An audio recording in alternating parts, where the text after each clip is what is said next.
Hey guys, okay, gonna work on this chair that has, as you can see, no bottom in this chair.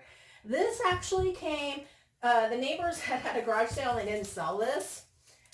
It does look like it's, not antique, it looks vintage.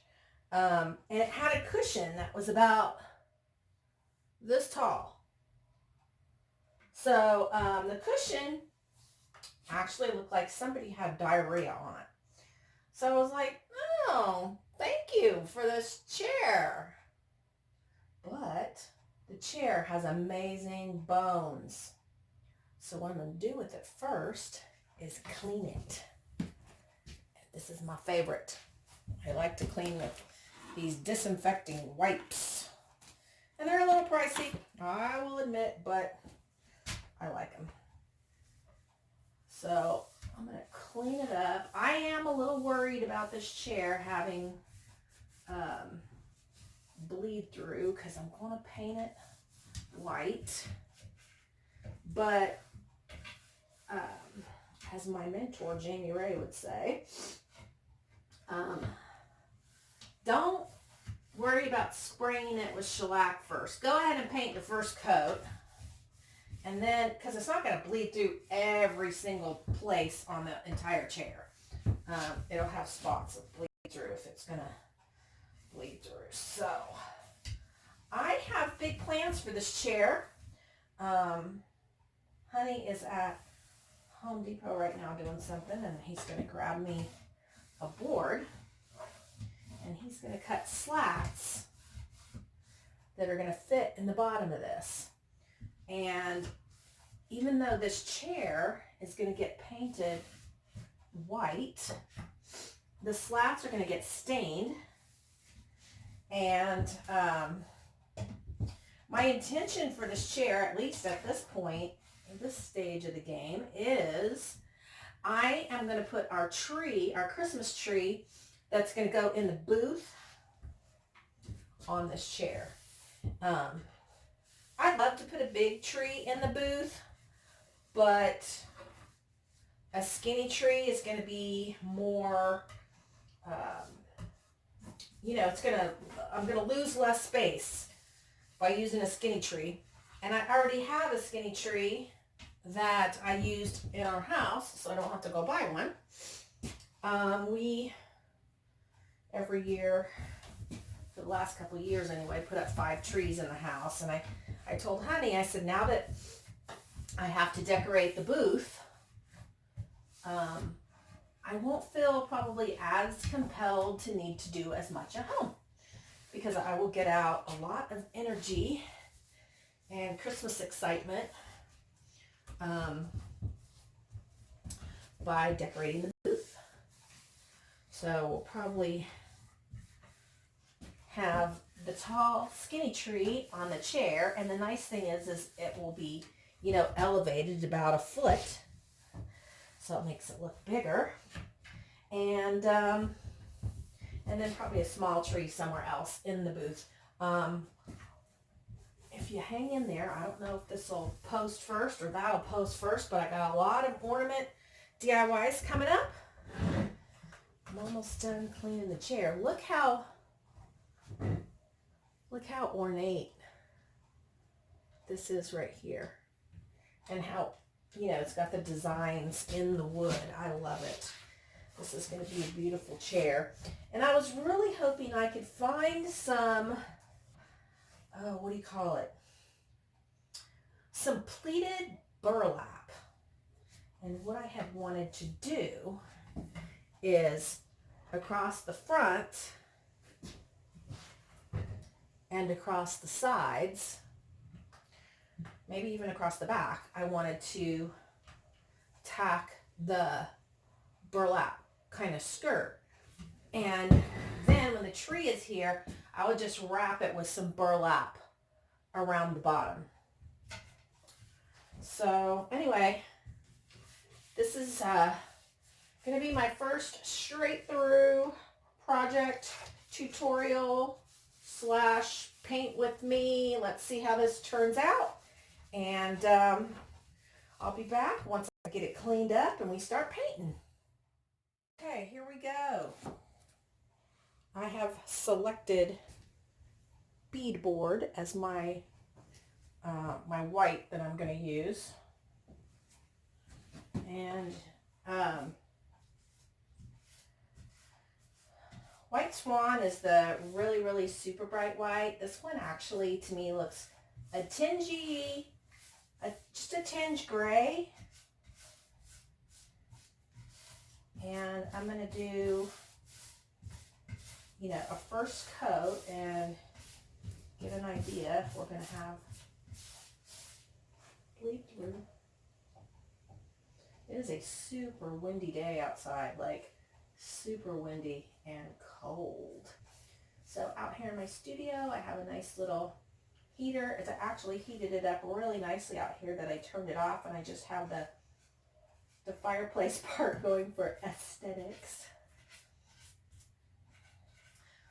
I'm not using any fancy brush. This is something I picked up. This is a Worcester brush I picked up at Home Depot. I have bought some fancy brushes, but so far I haven't really felt like they were so superior to something like this that I need to spend that kind of money. And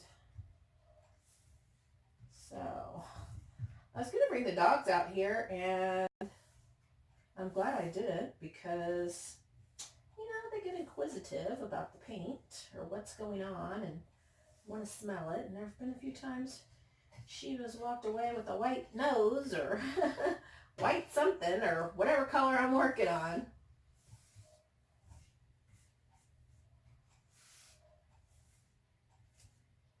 So I think this is going to be a really cool way to display the tree. And I don't know if I'm going to wait to share this video after the tree, you know, so we can show you how it looks with the tree.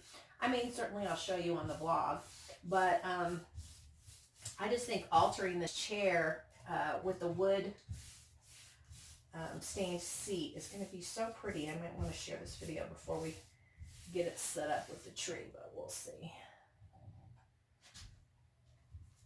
So I'm going to continue painting the chair with the first coat, and then I'll be back and let you know what happens with the bleed through, because you don't want to watch me paint this whole chair. It's going to be a little bit tedious.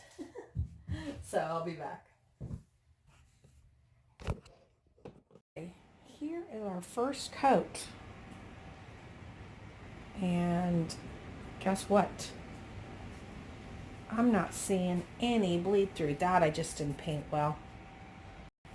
I'm not seeing any. Hallelujah. So that's awesome news. I'm going to go ahead and do my second coat, and hopefully that will be enough. Honey is on his way back from Home Depot with the boards, and it's super windy out there. He also bought a new tool, so I'm excited about that. But yeah, he's bringing home the boards, and I'll have him measure cut, and I will stain. So I'll be back. I'm going to just paint a second coat. No need for you to watch that, right?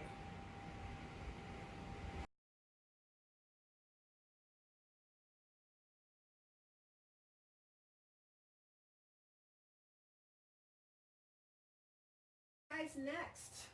And this only took like 2 weeks to get. Yeah, but Honey finally got the pieces ready for the base of the chair, and I am looking for a chip brush right now. Where are my chip brushes? Here we go. I don't want to use a good brush for stain, so I picked this Varathane Provincial is the name of the color. And yes, I am out here in my pajamas and my robe, getting this done on a Friday morning. It's kind of a dark color. I want it to be a dark color. I want a nice contrast with from the white.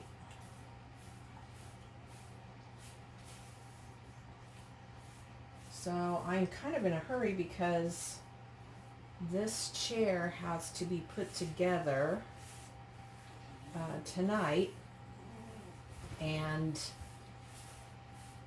ready to go to the booth on today's Friday, so it has to go on Sunday because we are going to set up the booth on Sunday.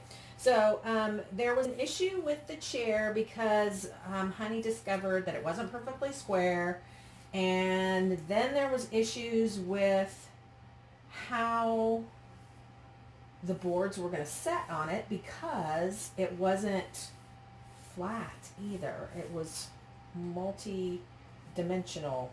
I don't even know why, except that it was designed to have a large cushion seat, and the cushion seat that came with it was destroyed. So he had to really think this through, and this is what worked out, is to put this base down, this flat piece, and then because I really wanted planks, and he was like, can I just do a flat piece? And I was like, no. So he put these, cut this, and then the planks are over here. So I'm going to get this piece finished up and then stain the planks. And then I actually have another project that I'm going to get started on because I can't wait. So I'll be back. Here's the final look at the chair. It turned out fabulous. I'm thrilled. It is in the booth right now, and I'm hoping the Christmas tree is going to fit on there because that was the whole goal. So, hope you enjoyed the stages of how this chair came together, and I am going to do a video once the tree is on it. Here's what the tree looks like on the chair. I love it. I do need to mark a price on the chair. Yeah, you do. So here it is. Unfortunately, we put it all together. It did not light up, but since we're leaving for Vegas real soon, it's like, too bad. We'll light it up when we get back. But I think it looks perfect on the chair. This is exactly what I had in my mind. So let me know what you think.